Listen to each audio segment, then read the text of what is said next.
राजकुमार चौधरी कुशवाहा।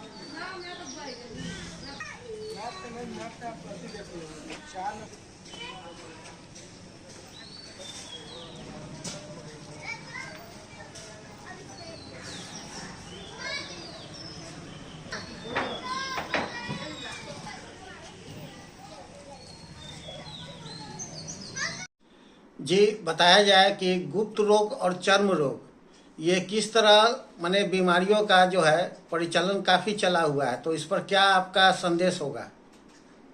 मैं doctor Rajesh Kumar, MD skin, चर्म रोग विशेषज्ञ, चर्म रोग, गुप्त रोग और कुष्ठ रोग विशेषज्ञ हूँ।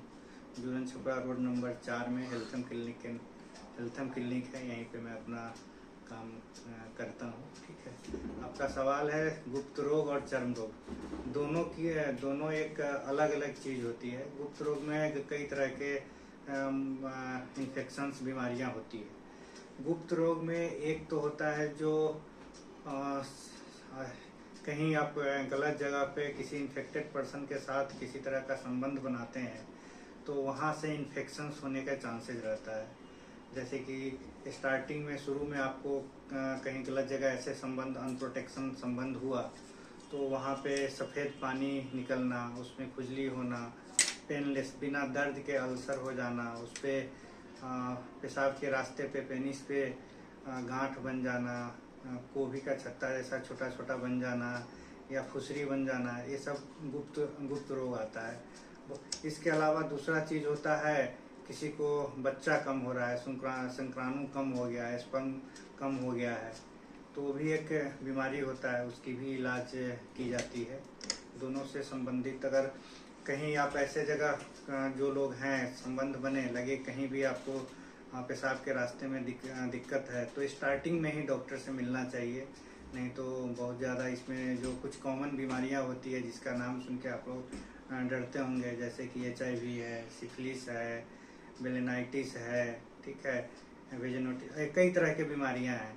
लेकिन जो मैं सिम्टम जो बता रहा हूँ इसमें अगर कहीं भी कुछ दिखाई दे तो तुरंत आके मिलना चाहिए, घबराना नहीं चाहिए, सारी चीज़ ठीक होने वाली होती है। दूसरा चीज़, शादी हुई है, बच्चे नहीं हो रहे हैं, स्पर्म काउंट कम है, तो उसकी प्रॉपर जांच होती है, दोनों लोगों का जांच होता है, जैसा काफ़ी लोग कुछ कुछ जानते भी हैं। अगर फिर भी कुछ संदेह हो तो आके मिलना चाहिए। देखा गया कि कई मरीजों को आपने अब तक ठीक किया, इस पर आप क्या कहेंगे? सही समय पे सही इलाज करने से, सही जांच करने से, सही बीमारी का पता करके सही इलाज करने से लोगों को निदान मिलता है। लेकिन लोग ऐसे ही पोस्टर देख के कहीं कहीं कि हाँ यहाँ गुप्त रोग की इलाज होती है, ये मिले, बहुत सारा इसमें बहुत सारी भ्रांतियाँ हैं, बहुत सारे पोस्टर, बहुत सारे प्रचार मिल जाते हैं।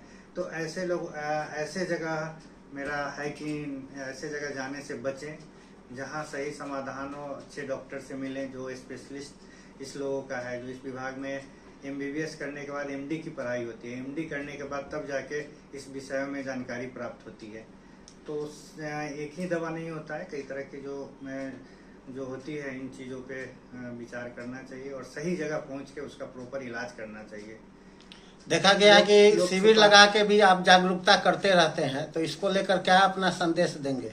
मैं कहीं भी जाता हूँ सोसाइटी में तो मेरा सबसे पहला उद्देश्य होता है कि लोग स्किन, चर्म रोग, गुप्त रोग, कुष्ठ रोग इस बारे में अवेयर हो, या ऐसे ही मार्केट से दवा लेके ना खाएं, किसी ऐसे जगह नहीं जाए जहाँ इसका इलाज नहीं होता हो, ऐसे जगह जाएं जहाँ जिसके बारे में इस बीमारी का सही नॉलेज हो, सही जगह पहुँच के इस बीमारी से अवगत हों और इसको ठीक करने की कोशिश की। नहीं तो ये बढ़ने के बाद, सिफिलिस बढ़ने के बाद बहुत तरह, एक सिफिलिस जो है काफ़ी स्टार्टिंग में सिर्फ एक इंजेक्शन लगने से ठीक होता है, बाद में कई तरह की रोग के हार्ट में प्रॉब्लम हो जाता है, ब्रेन में प्रॉब्लम हो जाता है, फिर उसको मैनेज करना काफ़ी कठिन हो जाता है। पहचान क्या है, कैसे लोग जान पाएंगे कि सिफिलिस उनको हो रहा है? जैसा मैं थोड़ा बहुत लक्षण बताया, इसके बहुत ज़्यादा लक्षण नहीं आते हैं। इसके कभी कभी जो थोड़ा स्टार्टिंग में आपको पेशाब के रास्ते में एक अल्सर टाइप से होगा जिसमें कोई दर्द नहीं होता है, छोटा सा घाव बना, उसमें पेनलेस अल्सर कहते हैं जिसको, वो उस तरह का होता है। या अंदर से फिर सफ़ेद पानी आ रहा है पेशाब के रास्ते से ही, थोड़ा सा पेशाब करने से पहले या करने के बाद अगर पेशाब आ रहा है, पेशाब में जलन हो रहा है, तो इस तरह से, या पेशाब के रास्ता के ऊपर में कोई परत जम रहा हो, बार बार छोटा मोटा फोका हो रहा हो, तो कुछ भी इस तरह की कहीं भी आपको जो डिफरेंस दिखे तो तुरंत जाके मिलना चाहिए। महिलाओं को भी चर्म रोग काफी समस्या घिरी रहती है, इस पर क्या कहेंगे महिलाओं को? सेम चीज है, महिलाओं में भी इस तरह की समस्या होती है। महिलाओं में भी ये सारे जो चीज मैंने बताया ये दोनों के लिए होता है, सिर्फ एक लोगों के लिए नहीं होता है। तो ऐसे लोगों से क्या अपील करेंगे जिनको चर्म रोग और गुप्त रोग है, वो भटकते रहते हैं, सही जगह पर नहीं जाते हैं इलाज को लेकर?